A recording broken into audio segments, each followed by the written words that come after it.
Olá, meus amigos, tudo jóia? Notas de sexta. O que andou acontecendo aqui na sexta-feira que eu acho interessante comentar, tá? Então, primeira nota, uma preocupação.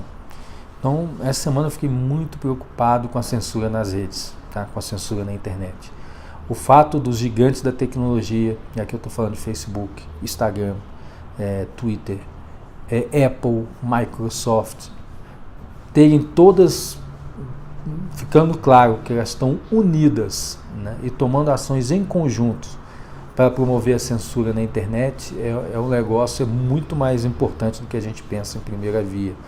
Então, se a internet tinha por essas gigantes como grande propaganda um terreno da liberdade, nós vemos hoje que ele é um terreno do controle.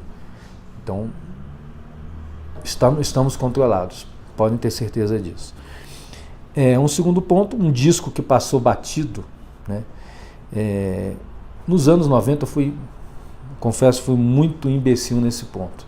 Toda vez que uma banda que eu gostava lançava um grande disco, eu criava uma tamanha expectativa para o disco seguinte que invariavelmente me levava a uma espécie de rompimento com a banda, né? Eu mal escutava aquele novo lançamento, já achava uma porcaria e abandonava. Isso aconteceu com Metallica, depois do Black Album, né, com o Load, durante muito tempo, preconceito por causa disso. Com Megadeth, depois do Countdown for Extinction, com Nirvana. E nesse caso aqui, com o pobre do Faith No More, né, que tinha um disco que eu gostava muito, que é o The Real Thing. E depois ele lançou o Angel Dust, teve toda uma grande expectativa por esse disco, que eu lembro que eu achei uma porcaria e nunca mais escutei Faith No More. E essa semana, por acaso, eu fui escutar o Angel Dust e achei um disco muito bom mesmo. Então, só provou minha idiotice. Um conto, eu reli um conto que eu tinha lido há muito tempo, do Jorge Luis Borges, o El Imortal, que conta a história de um militar romano que bebe de uma água de um determinado rio lá no Egito e ganha imortalidade. E depois ele passa a vida dele toda procurando o rio oposto, o rio que retornaria, né, a sua própria mortalidade. Então ele vive por mais de 1000 anos até encontrar esse rio. Então é bem interessante esse conto. Um livro que eu terminei foi A Mente Naufragada, do Mark Lilla. Um livro interessante, mas eu acho que eu criei expectativa demais com ele.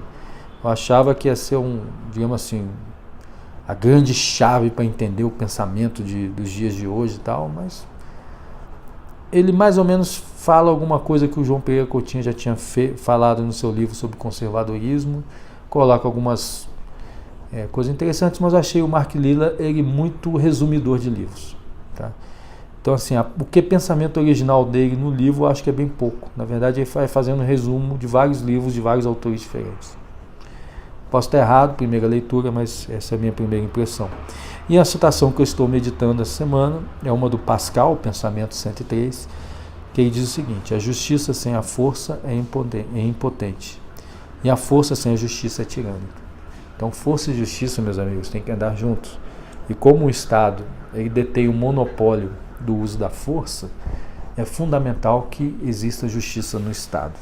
Então, a coisa mais importante de um governante que nós temos que exigir é agir com justiça e não agir de acordo com o que nós queremos, né? Então, aquele pensamento pragmático, a determinada política do governo, não sei o que, está dando certo, está dando errado, nós deveríamos estar preocupados em se ela é justa ou não.